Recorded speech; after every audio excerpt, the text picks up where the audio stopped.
What's up, guys? Faze Sensei here, and I'm back with another video. I've been waiting to upload this video forever now. I know you guys have been waiting for the in-cage footage of my fight, but like I said, this was a different venue. The first time they were doing it at this this hotel, this new place.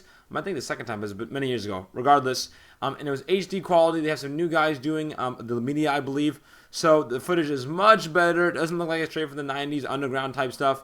So I'm excited about that. So I'm gonna let you guys watch the fight completely without any breaks, and then I'm going to kind of break down the very little that happened in the fight. Some kind of exciting things, but it was very short. So watch the video, enjoy, and then enjoy the recap. All right, oos. Yeah, I was pretty antsy getting in there.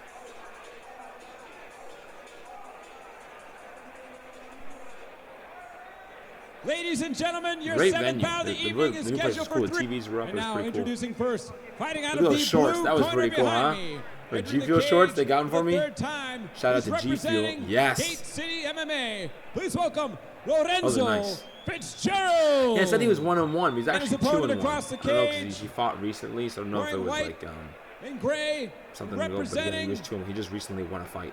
Ocasio's He's a True big Martial boy. Arts. He's so solid. Also entering the cage for the third time. Please welcome When I saw him walking in the cage, I was like, whoa. He's a bit bigger than Wayans yesterday. This is pretty cool. Yeah, they spelled my name wrong. It's I-S-I-A-H. I don't know how they got that incorrect, but I don't know. All right. Don't blink. Whoop. So close. Oh, so close, man. Those are one of those things, those kicks. If you hit them, you know, you can go viral. It'd be awesome. Yet, it's just nothing. Here we go. It was clear how much stronger he was. Once he grabbed me, I remember realizing, like, whoa, this dude is strong.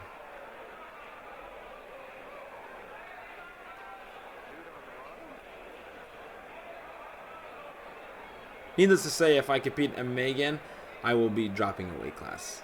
Like I should be. I'm just not cutting weight for the fight, which is the risk I take.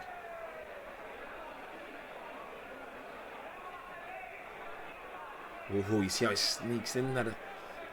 He sneaks it right in. That Americana just sneaks it right in there. That double wrist lock. That's tight.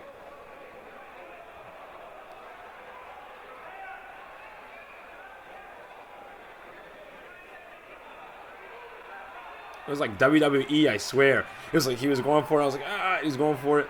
And I never tapped. I wasn't sure if it was the end of the round or the end of the fight because I know it's amateur. But they called it the end of the fight because if the submission looks bad, they're going to protect the fighter and amateur and not allow anything to break. Because somebody's arm earlier that night actually broke. So I guess they were on edge. But he had it in really tight. I was like, I didn't tap, but I wasn't about to make a scene or anything because he had the submission. It wasn't like... I mean, he probably could have gone even stronger, but you know, you're going for submissions. You like don't go full out, and you're trying to go right to the edge to get the person tapped. So, I mean, I get it. It was clean. And here's the first strike that I wanted to land, and I was hoping that I would just knock him out. It would be over. So right here, I'm trapping his hand. That's an inside hook. So I'm parrying his inside hand, not as a strike, just to get inside hand, so I can catch overhand. I just missed. Just missed. Next is the spinning hook kick.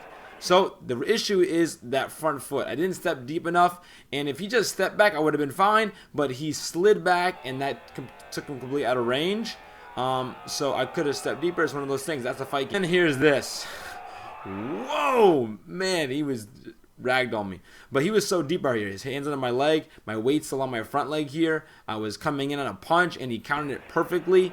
And then just drove me back. Look at that, I'm airborne. My bottom foot is off the ground. Like, easily was taking me right into the air. It's clearly stronger. And then at this point here, he's just in side mount, looking for that Americana. I was trying to sneak the arm out. I probably should have left it over his head and waited for him to posture up. And, you know, in hindsight, this is why you look back so you can review and see where you need to improve. I should have turned more towards it. I was trying to. My hips are up, so that's why I was able to get away with not, you know, avoiding the submission. When your hips are up, you know, it takes pressure off your shoulder. When your hips are down, that thing will break. So I had some room in my hips, but it's still doing. But all the credit goes out to Lorenzo. He put on a sick performance. He's strong. He's a beast. I look forward to seeing his future and he continue to fighting. He's young still, like I am, and he's a beast. As for myself, if I compete in MMA again, I'm gonna have to drop a weight class. My last fight that you guys saw that I won, it was a catch weight of 165, but this was actually a catch weight of 175. I walked in there at 171 pounds. I weighed in at 171, and I didn't cut weight. My goal was just to fight at 170, so I took the fight. So, and I think he walks around somewhere around like 190, because he doesn't make the cut all the way down to 170. So that's why we did it. A catch weight of 175.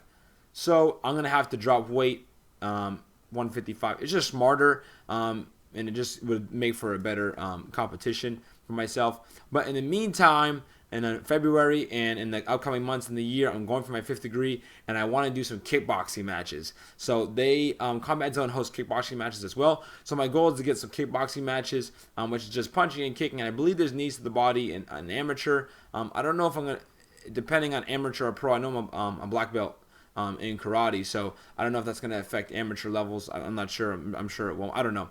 But if you go pro in kickboxing, you have to go pro in MMA as well. So I'm not sure, but I really want to do kickboxing because I believe that that'll be really exciting for you guys to watch, because it'll be more of those spinning hook kicks. It'll be more of the thing that I'm better at, which is the punching and kicking. Well, the thing I'm good at, the clinching and the grappling, is a game I actually don't even want to get involved in because it's not my strength. So when I walk into an MMA cage, I'm looking just to strike and just to nullify and avoid the clinch and avoid the wrestling.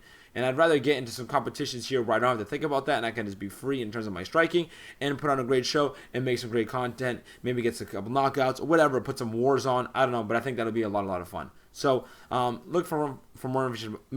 Look out for more information. So look out some more info about that coming out soon.